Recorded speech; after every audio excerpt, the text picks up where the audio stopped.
Takže na pestovanie budeme potrebovať kvalitné bukové brikety, musia byť naozaj z čistého buku, nič iné. Budeme potrebovať sáčok z polypropylenu, ktorý nám znesie vysokú teplotu varu, čistú vodu, váhu, kvalitnú sadbu, tlakový hrniec a zdroj tepla. Na to, aby nám koralovec pekne prerastal, substrát, v ktorom ho budeme pestovať, musí mať 60 až 62% vlhkosť. Tieto brikety, ktoré používame, majú naozaj nízku vlhkosť, čiže v kľude ich môžeme hydratovať 60% vody. Čo to znamená? Na 1 kg suchých brikiet pridáme 1,5 litra vody.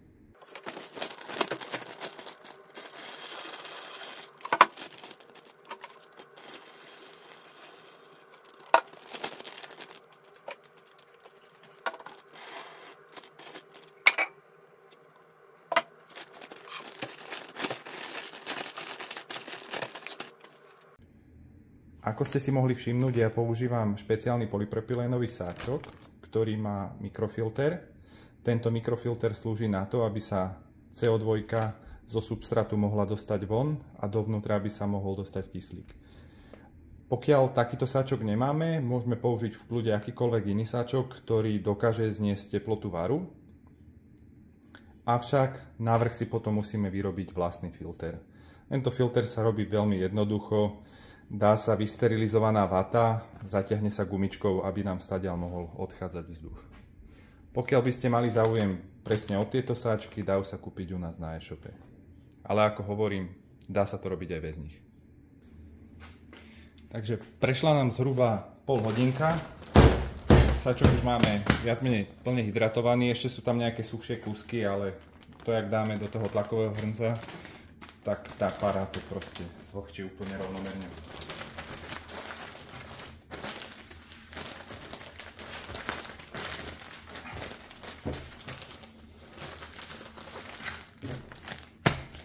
Takže tak, filter vždycky dohora, nie naopak, aby proste mohla tá voda stadiaľ po prípade vychádzať dnu, nech vám zbytočne nenaťahuje sáčok.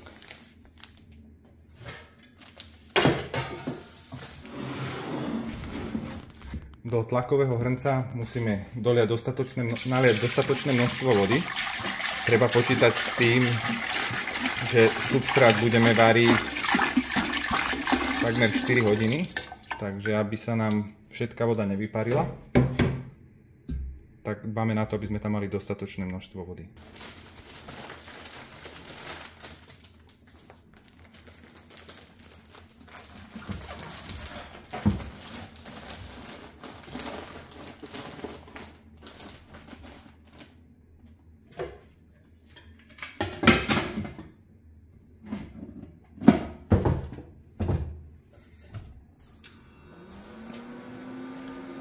Zo začiatku dáme hrniec na plné, ako náhle sa nám začne tvoriť pára, hrniec stiahneme, ja ho vždycky nechám na nejakých 40% a sledujem si, či mi nedojde voda.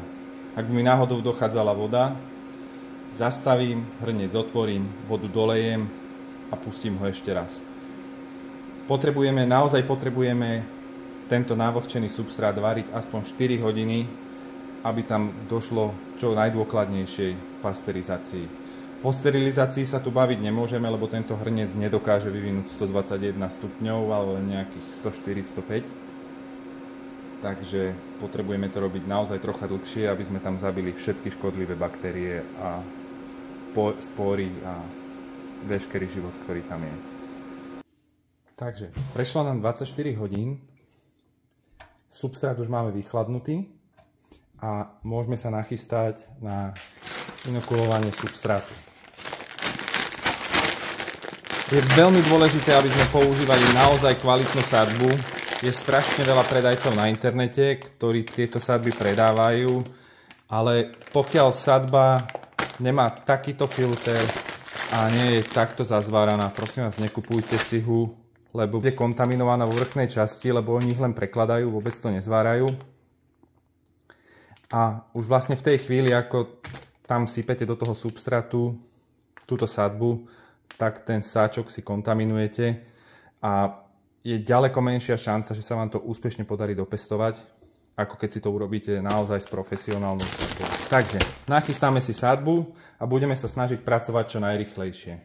V tej chvíli, ako otvorím tento tlakový hrnec, všetky mikroorganizmy a spory, čo tu lietajú dookola, sa snažia vrhnúť sa na tento váš substrát, tak treba pracovať naozaj čo najrýchlejšie. Ideálne je toto robiť v sterilných podmienkách za prítomnosti HEPA filtra, ale vzhľadom na to, že pestujeme doma a takéto vybavenie nemáme, budeme pracovať rýchlo a použijeme viacej sadby, aby nám ten substrát stihol skolonizovať ježovec a nie niečo iné. Takže substrát máme nachystaný. Otvorím.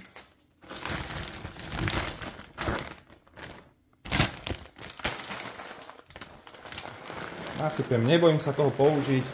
Náročky sme tento vak nesuplementovali pomocou otrúb, aby sme naozaj neposkytovali zbytočne veľa živnej pôdy. Radšej použijeme viacej sadby, ktorá je zo zrna, čiže obsahuje dostatok dusíka a ostatných potrebných látok pre tento koralovec. Takže naozaj sa nemusíme ničoho báť. Dobre. Sáčok máme zazváraný. Sadby máme dovnútri požehnanie. Sáčok poriadne premiešame.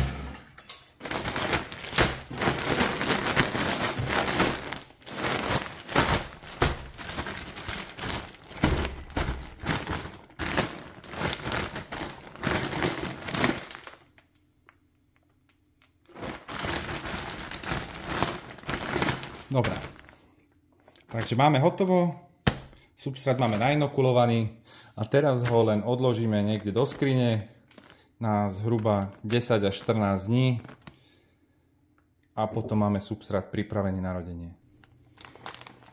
Takže prešlo nám zhruba 6 dní a ako môžeme vidieť, z jednotlivých zrn sa nám už pomaličky rozrastá mycelium. Mycelium koralovca je veľmi jemné. Ľudia, ktorí nemajú veľa skúseností s pestovaním tejto huby, si myslia, že im to nerastie, ale takto proste vyzerá mycelium koralovca. Po 14-dňovej inkubácii pri izbovej teplote, čiže pri zhruba 22 stupňoch, bude náš substrát vyzerať takto. Bude prerastený bledučkým myceliom, na vrchu sa už bude robiť hrubšie mycelium, z ktorého už vytrčajú primordie koralovca, čiže malé plodničky. Podľa toho vieme, že substrát je plne skolonizovaný a je pripravený na vyrodenie. Pokiaľ sme si není istí s tými krokmi predtým, alebo sa nám to nechce robiť, môžete si na našom e-shope zakúpiť už takýto prerastený substrát, ktorý vám príde, iba si ho otvoríte a za chvíľu môžete zbierať úrodu. Koralovec zvyčajne nechávame vyplodiť dvomi spôsobmi. Prvý spôsob je z boku. Vyrežeme si tu jednu väčšiu alebo viacero menších dierok, skadiaľ nám potom vyrastú plodnice. Keď spravíme jednu väčšiu dieru v strede, urobí sa nám jedna pekná veľká plodnica. Keď urobíme viacero menších dierok, urobí sa nám viacero menších plodnic. Ďalší spôsob je pestovanie tzv. Z vrchu. To znamená, že zhruba v tejto výške sačok odrežeme a necháme koralovec vyplodiť z vrchu. Tento spôsob je trošku jednoduchší vzhľadom na to, že koralovec nám prirodzene bude tvoriť tie primordie na vrchu, vzhľadom na to, že tam má viacej priestoru a vzduchu. Čiže tento spôsob je menej náročný pre začiatočníkov. Keď chceme mať kvalitnejšie plodnice, je rozumné ho nechať vyplodiť z boku, ale akože na prvý pokus v kľude si ho nechajte vyplodiť z hora, urobí vám niečo takéto. Takže teraz si ukážeme, ako vyplodiť koralovec z boku. Je to úplne jednoduché. Chytím nôž, prerežem, urobím tu otvor. Zo začiatku si ten otvor nechám takto, že tu zostane tento kúsok toho igelitu, aby nám to v podstate troška prikrývalo, bude nám tam vznikať lepšia mikroklíma. Zbytok vzduchu vytlačíme. Pokiaľ toto dokonale nevytlačíme, tento vzduch, tak korálovec sa nám bude snažiť vyrastať do vrchu, čiže to urobíme veľmi jednoducho. Úplne dôkladne ho vytlačíme. Zoberieme lepiacu pásku.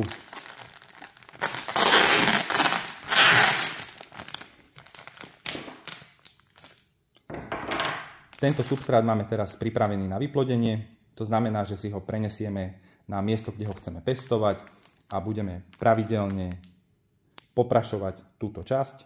Nič iné nemusíme poprašovať, nikdy korálovec nepolievame ani nič tomu podobné.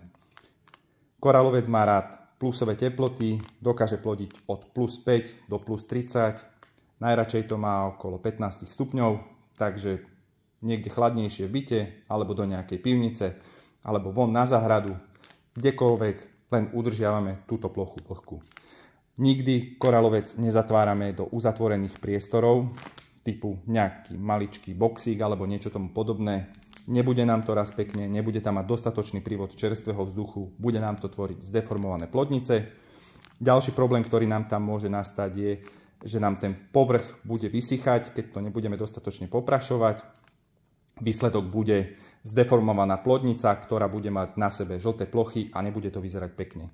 Keď chceme dosiahnuť jednu krásnu veľkú plodnicu, vždycky sa snažíme, aby to bolo vlhké a aby bola primeraná teplota, v ktorej to pestujeme. Ako som už povedal, keď je to vo vyšších teplotách nad 25 stupňov, dbáme na to, aby to bolo naozaj vždycky vlhké, lebo nám to rýchlo zaschne, plodnica ostane mäkká a nebude proste vyzerať pekne.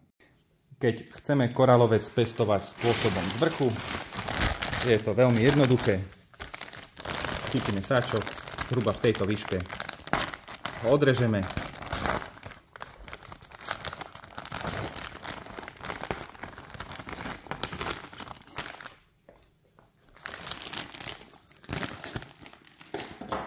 A dáme ho na miesto, kde ho chceme vyplodiť. Takto nachystaný substrát nám začne plodiť okamžite, lebo ako môžete vidieť, už teraz sú na vrchu drobné plodničky korálovca. Tento spôsob je troška jednoduchší pre začiatočníkov, lebo tie primordie sú už nahodené. Dbáme len na to, aby sme to dostatočne poprašovali. Hej. Pozeráme, kontrolujeme, či sa nám tu nebude tvoriť veľa vody nadmerným poprašovaním. Keď tam náhodou tá voda bude, pekne ho vylejeme von a o nič iné sa nestaráme. Tento korálovec, teraz keď tento substrát umiestnite niekde do pivnice, tak za zhruba 2 týždne z neho máte toto, pokiaľ tam teploty sa budú pohybovať okolo 15 stupňov. Keď bude chladnejšie, bude mu to trvať dlhšie, keď bude teplejšie, bude mu to trvať kratšie, ale bude nám to viacej vysychať a budú sa nám tam tvoriť žlté plochy, ktoré nebudú vyzerať pekne. Ako ste si možno mohli všimnúť, na korálovci nám vzniká drobné ružové zafarbenie, je to úplne prirodzené, vzniká tam od slnečného svetla. Tento substrát bol umiestnený v pivnici, kúsok od okna a dopadalo na ňo priame slnečné svetlo, takže sa nám sfarbuje trocha do ružova. Keď chceme mať snehovo-biely korálovec, snažíme sa ho udržiavať mimo priameho slnečného svetla a vtedy budeme mať tie plodničky krásne biele. Takže poďme si to všetko ešte raz zhrnúť. Korálovec pestujeme na pilinách z tvrdého dreva, substrát hydratujeme na 60%, používame kvalitnú sadbu zhruba 100 g na 1 kg substrátu, substrát nám prerastá zhruba 2 týždne pri izbovej teplote, po plnom skolonizovaní substrátu je substrát pripravený na rodenie, otvoríme ho buď z boku alebo z hora, umiestnime ho na tienisté miesto alebo na chladnejšie miesto v byte. Udržujeme povrch substrátu odhaleného vlhký a za 2 až 3 týždne zbierame prvú úrodu. Korálovec nám celkovo bude rodiť 3 až 4 krát v priebehu nasledujúcich 2-3 mesiacoch, pokiaľ bude dostatočne hydratovaný z vrchu a teploty, v ktorých budeme pestovať, budú dosahovať od 5 do 30 stupňov.